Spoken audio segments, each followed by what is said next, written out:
Transformative Principal, Episode 54, with Frank Schofield.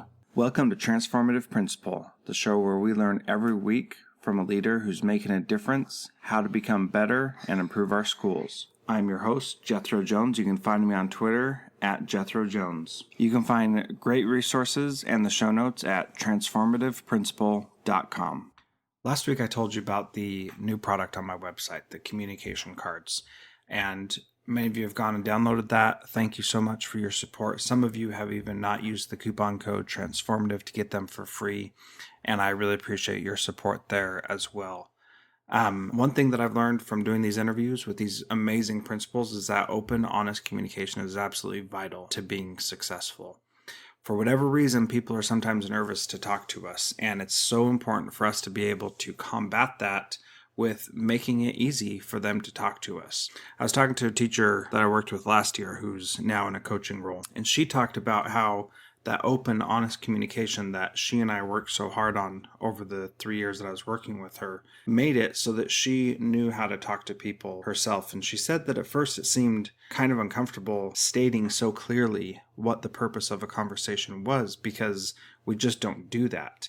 But now she feels very comfortable saying, this is what we need to do, and she is very comfortable saying that to teachers that she's coaching. And it's an amazing way that these simple things, to be able to state what it is that we are talking about and why we're talking about it, are actually there. So if you haven't yet, please go to my website. There's a link in the show notes to download the communication cards. Use the coupon code Transformative to get them for free. And thank you so much for listening to Transformative Principal.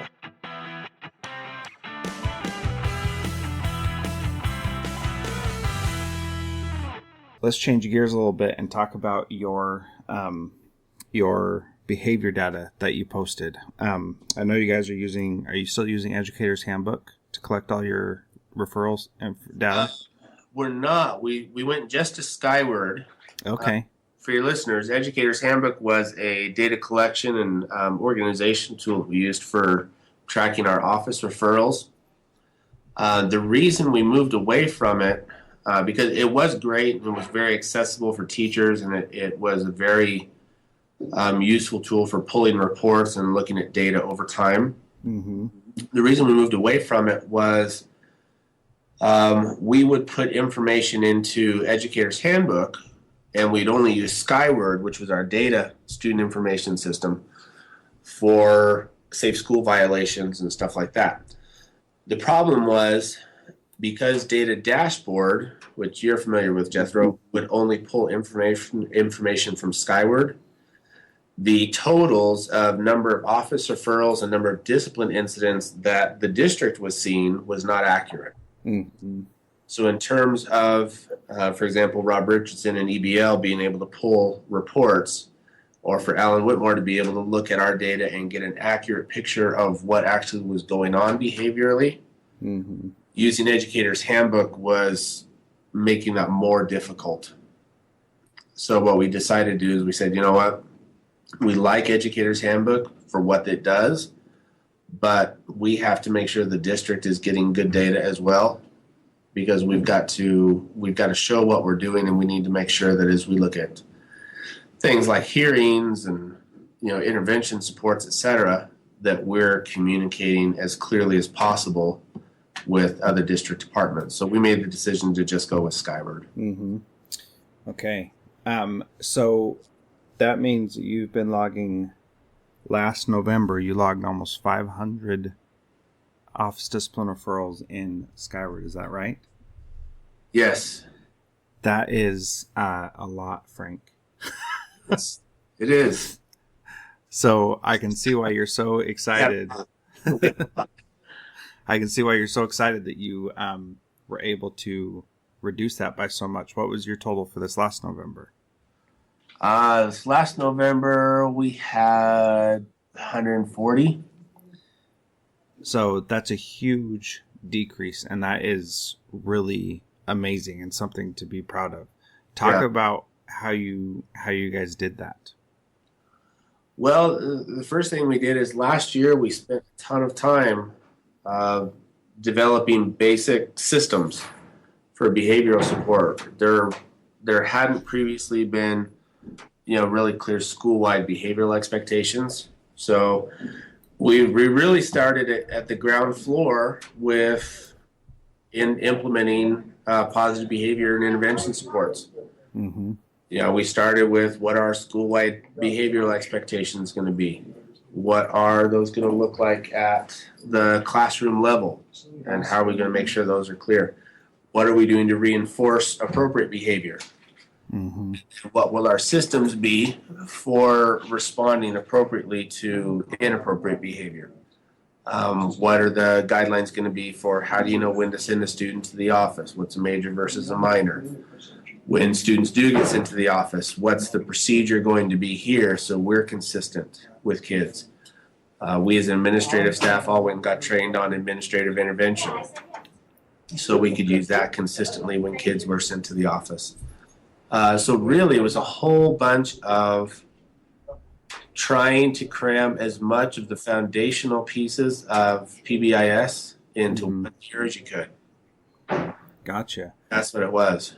And our teacher, we did, days where we got these little clickers where if you're doing box counters, Mm-hmm. and you push the button and every time you push, it's just another tally.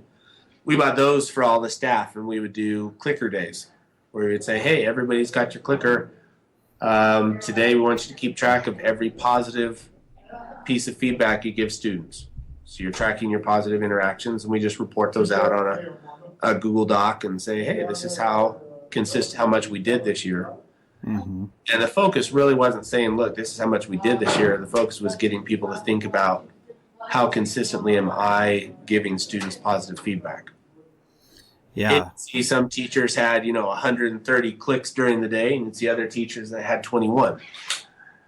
And it was just a way for the staff to see, am I reinforcing kids?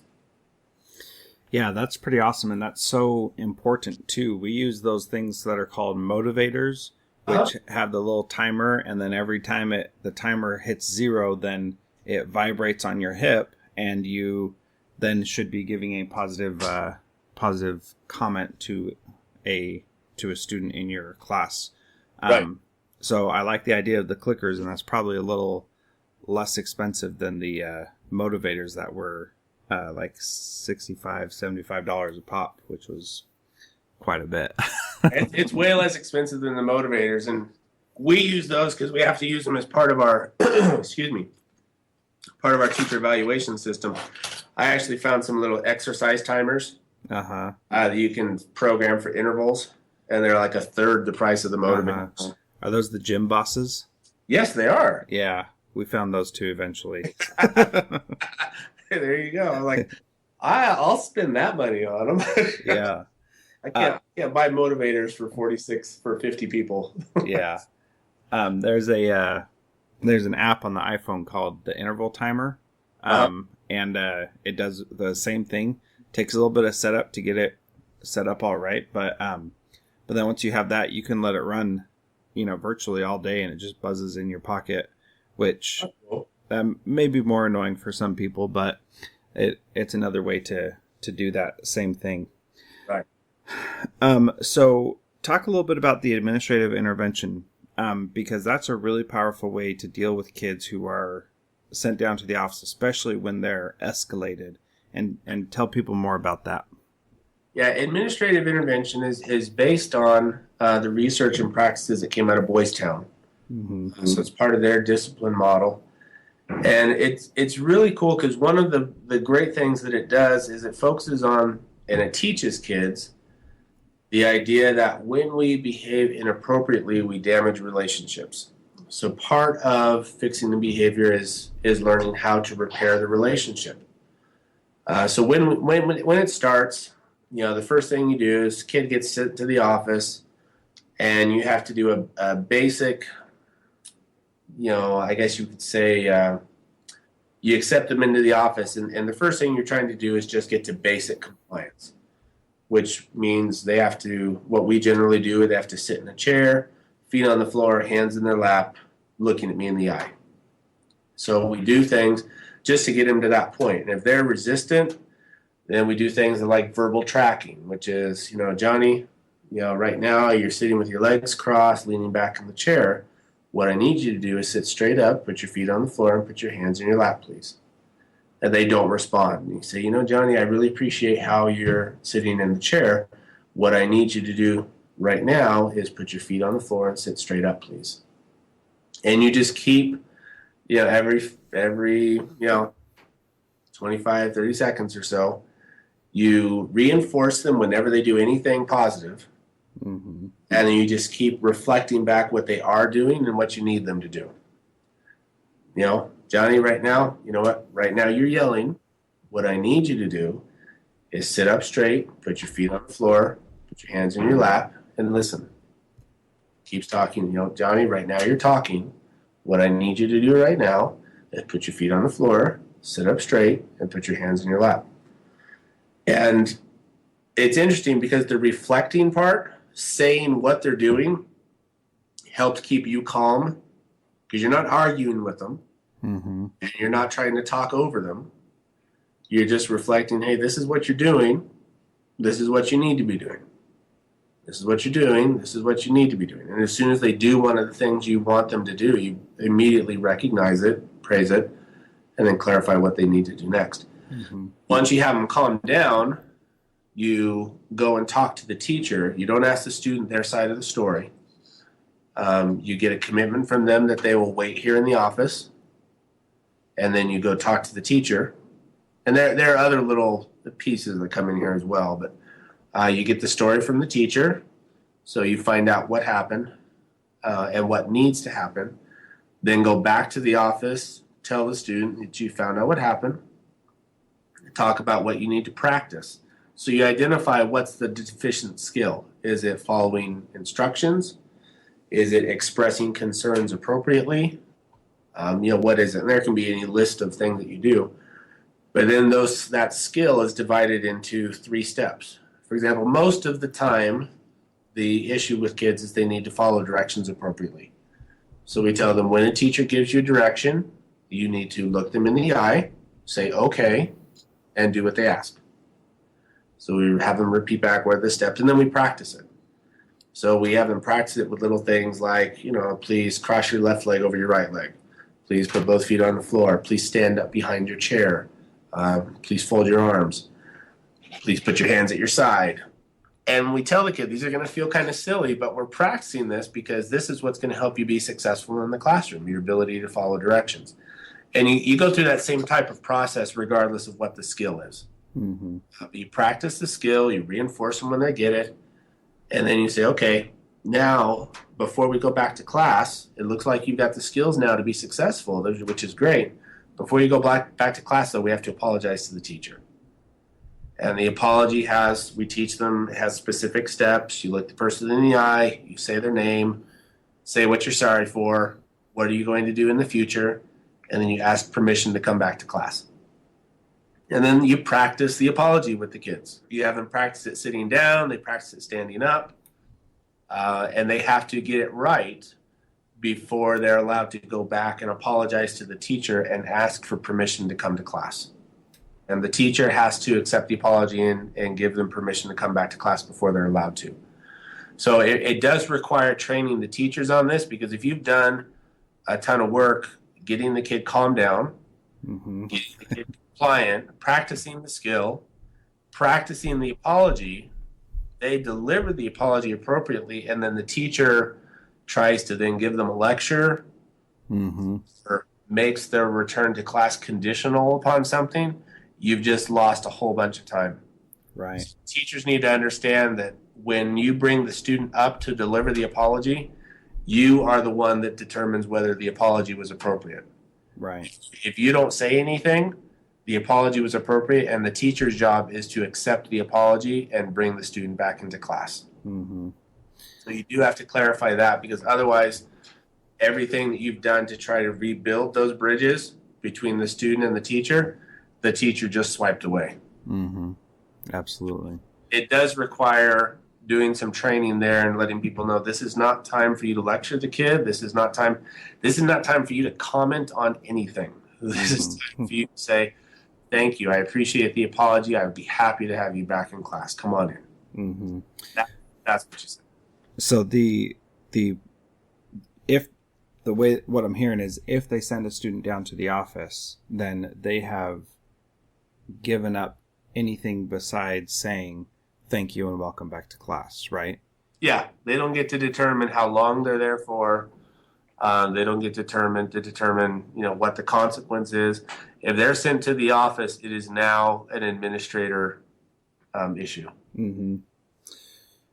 So your number of office discipline referrals have gone down. Would you say that your behavior at your school has increased, or that there's less reporting going on?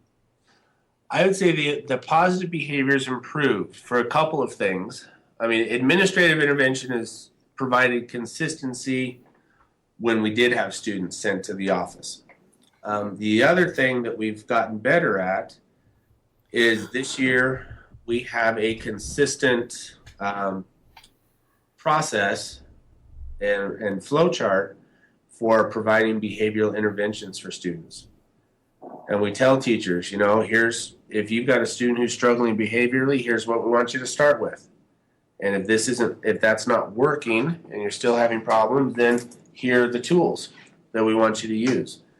We've got some that are managed by the team. We have other things that involve the counselors, but here are the interventions that we want you to use. And we've cleaned up a great deal what students should and shouldn't be sent to the office for. Mm-hmm. We had a lot of minor behaviors being sent to the office at the start of last year. Mm-hmm. A lot of kids being sent to the office being unprepared, right? Didn't have a pencil, stuff like that. Those are gone. We don't have those. So that takes out a ton, right? Oh, it takes out a tremendous amount. If kids are sent to the office now, it's completely legitimate. Mm-hmm. They are being disruptive in class. There's been a fight. They've done something that requires that the administration be involved. So the teams have taken in a lot of ways more ownership over modifying student behavior. They know they can't give detentions, they can't suspend kids, but they do, lunch detentions, for example, if kids are behind on work and not getting stuff done. They'll give them lunch detentions where the student, and these are completely teacher directed, the office has nothing to do with them. But if a team says, we have these students that aren't getting their work turned in, we feel like they need a lunch detention, those teachers are choosing to have those students come up to their room during lunch and do work. Now the teachers are giving up their lunch. Now we have a structure to allow that doesn't require the teachers to do it. But a lot of the teachers are choosing to do that on their own when the problems are due to academic performance. Mm-hmm. If the problems are due strictly to behavior, then they'll use us in the office. Gotcha. That makes sense, and that's a good way to divide those things up. How did you go about defining your major and minor list, and what goes to the office and what stays in the classroom? Oh, a whole bunch of different discussions. Yeah. And some of these started before I got here. One of my assistants, BJ Weller, he's a former social worker, behavioral systems coach. He really is probably one of the best people I know in terms of understanding how behavioral support systems should work and how they need to be put together. Mm-hmm. So he's been working on this for 3 years now. Yeah.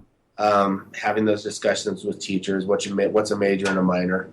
But we talk about things that are either put individuals at risk.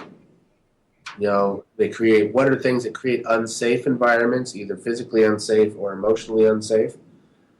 And then we talk about what does it mean to really disrupt the learning environment. But a lot of our major discussions of majors go back to safety. Uh-huh. For example, we use profanity.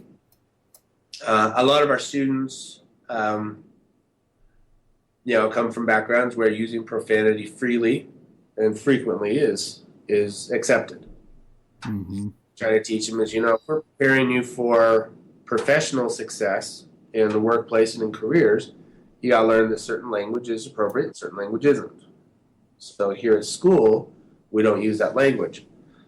But there's a difference between a student using profanity in an aggressive way towards a peer or a teacher and a student using profanity casually in a conversation with a friend. Right.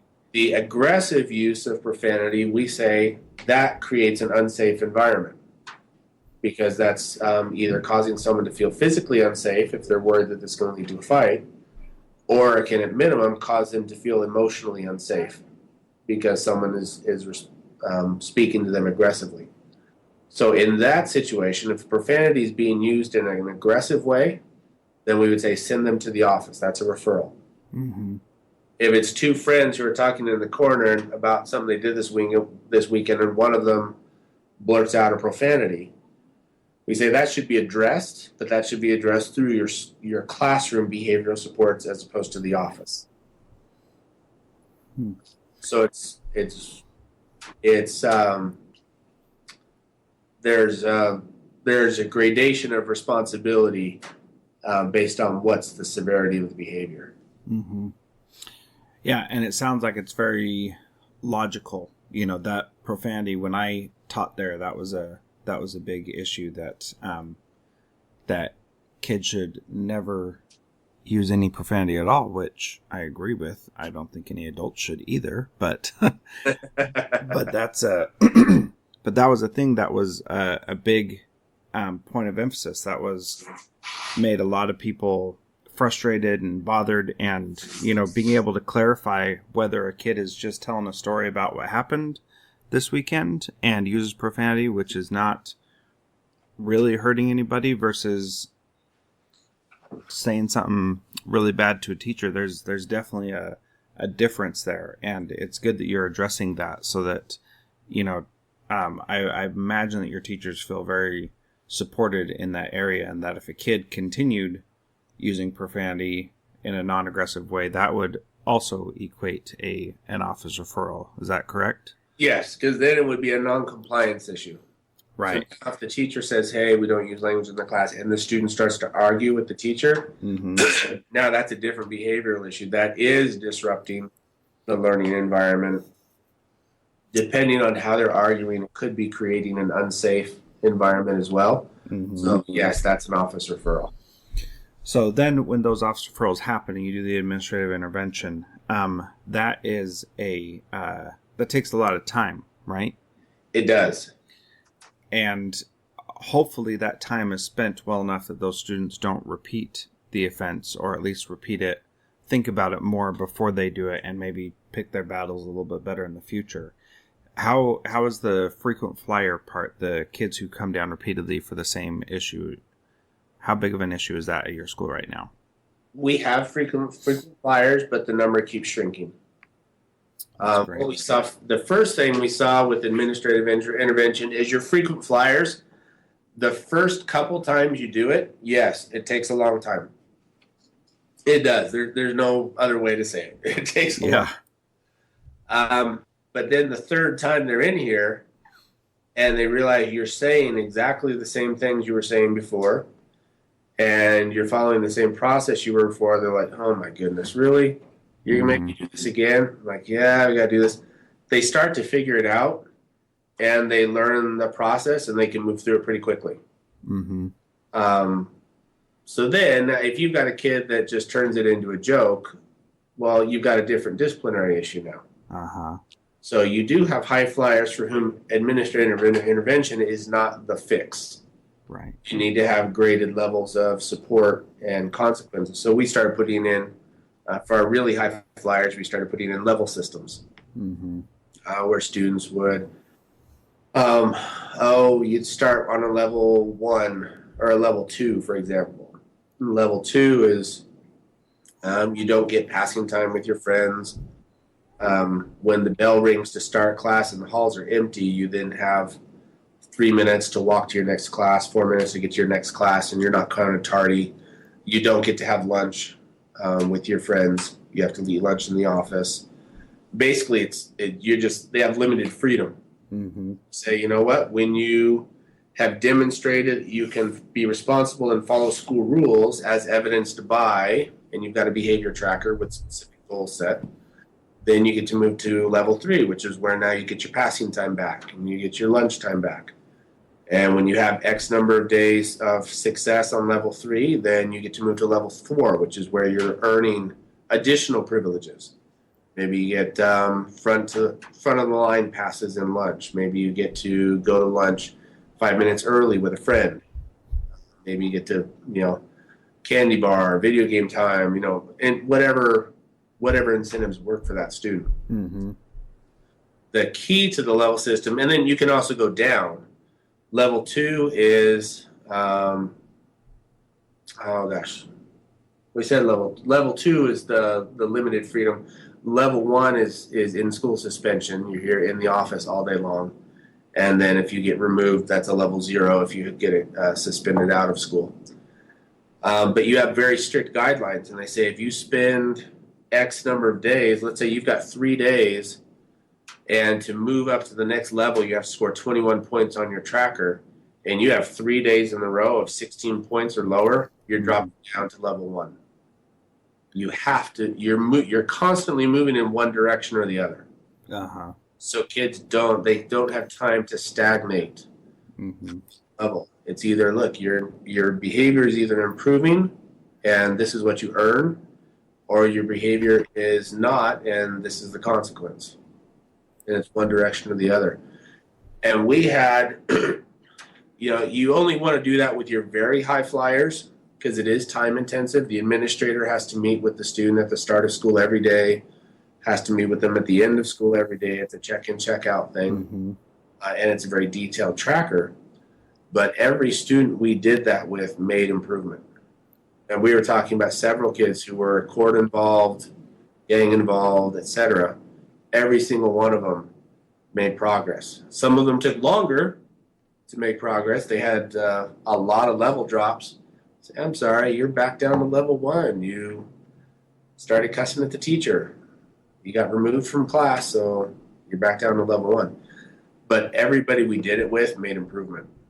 That's great. And this year, we have not had to put anyone on a level system yet. We have, I think, 2 students that we're considering it with. Last year, administratively, I think we each had 6 or 7 apiece. Man. And this year we haven't had to do any yet. That's great. Now that shows a real sign of improvement, because those kids are the hardest ones to get to make those changes, because they, Right. by the time they get to you, many of them have given up on the system and don't think that it works for them. They're still coming to school because they're required to by law, maybe, but yeah, they definitely do not want to be there. So that's really good. Their parole officer says, or the probation officer says they have to be here. So here. Yep. So let's talk a little bit about the check-in, check-out system that Elizabeth Vasquez does, that was featured on the TV show Clip. Because that's different than what you're talking about with just kids who are misbehaving, right? Right. So talk about that, because it's pretty cool. Yeah, what Elizabeth does is actually called Check and Connect. I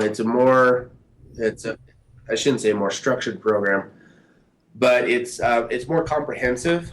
Where Check and Check Out really is just going to focus on the at-school behavior. Check and Connect is about giving students a mentor who works with them, meets with them an hour a week, makes connections with the parents, builds relationships with the parents, and is talking to the student about their academic work, attendance. Elizabeth is great because of her background as a social worker.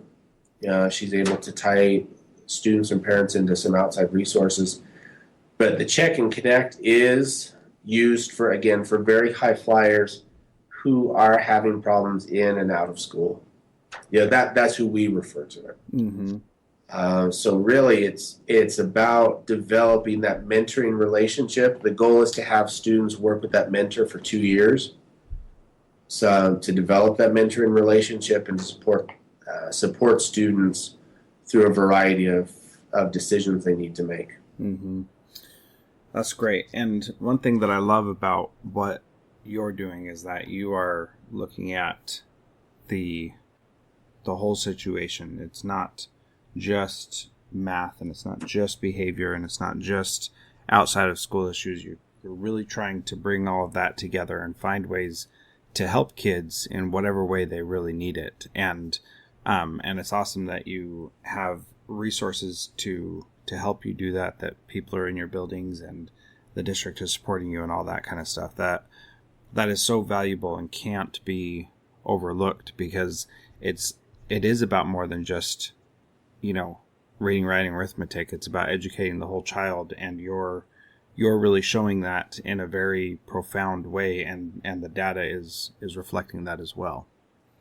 Well, and the nice thing is the thing that it reminds me of, and it's continually in my thoughts, is it's how are you building pieces that are all part of a supportive system. Mm-hmm. You could pull in individual pieces, like you could start doing check and connect.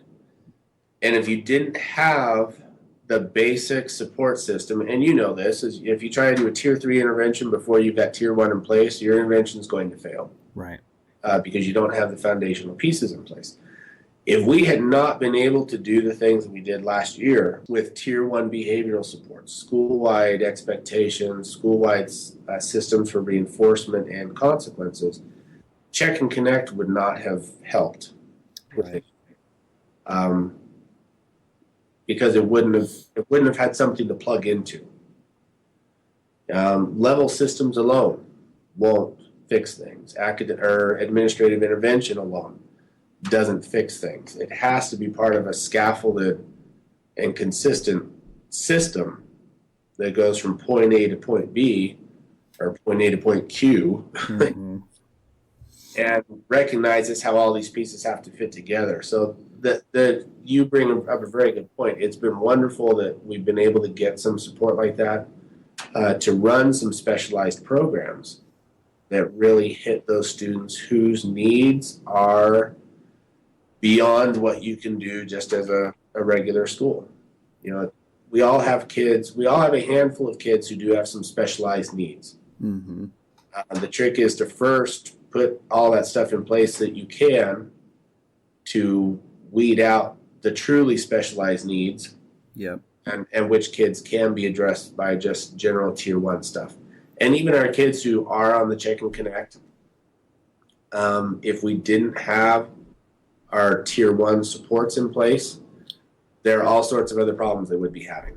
Right. Absolutely. If they were happening last year. Yep. Well, and you were talking about how you and your administrative team had 6 or 7 kids on your level system, check in, check out, and right. that's just too many, right?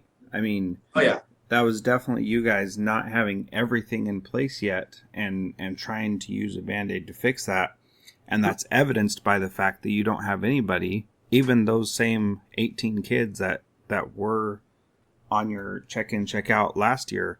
They're not on your caseload this year, so those other things are working to help prevent those kids from even getting to that point. And so these 2 kids that you're thinking about right now, they probably really do need that in order to be successful. But to manage 18 kids on a check-in, check-out system is, that's definitely not going to be sustainable for you 3 to be able to do.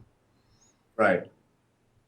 Yeah. So the last question that I ask each day or each interview is, what's one thing that a principal can start doing today to be a transformative principal like you are? Wow. One thing that you start doing today,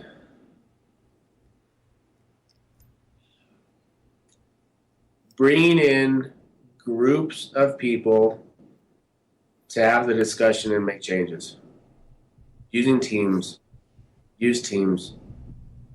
Identify those people on your staff who can be part of a team, who have the people skills to do it, who are committed to, if you're looking at being transformative, who are committed to the welfare of the students at your school, and start using that group. Don't try to look at the data and make decisions yourself. Sit down with a group, look at the data, have the discussions, and talk about things that way. And you've got to, if you've read Good to Great, Jim Collins' big point, his first one is get the right people on the bus. Yeah. And we focus on that a lot with our hiring, which is good, but it's just as essential with your teaming. Yeah. And you try to create teams based strictly on, okay, well, we're going to take the most senior person at each grade level, or we're going to have one person from each department, and that's your only criteria for identifying your team members, you're going to run the risk of having a really poorly functioning team. But if you get the right people on the bus with your leadership teams, you can do amazing, amazing things. Yeah. Because you're going to have a group of committed, dedicated people who are willing to ask the questions and have the conversations and are willing to do the grunt work of putting interventions together. And if you can get a core group of people to do something like that, you can turn any place around. Yeah, absolutely. What's fascinating to me is that it's all about the people that we're working with. They have that power to make the school amazing, and it's awesome to see it. And that's the same thing that principals over and over again have repeated, that get the right people there and get them to do the good work. So great, thank you. This has been an honor. I've been fortunate to learn from you for many years so far, and I'm really grateful that you've been able to share your time with the people who listen to my podcast. So thank you very much. I really appreciate it. Well, you're welcome, Jethro. I'm just excited for you to be a building principal now. I'm excited. You did amazing things as an assistant at Copperview, and we saw progress there, and your school up there is lucky to have you. So I appreciate you giving me this chance to visit with you. Thank you.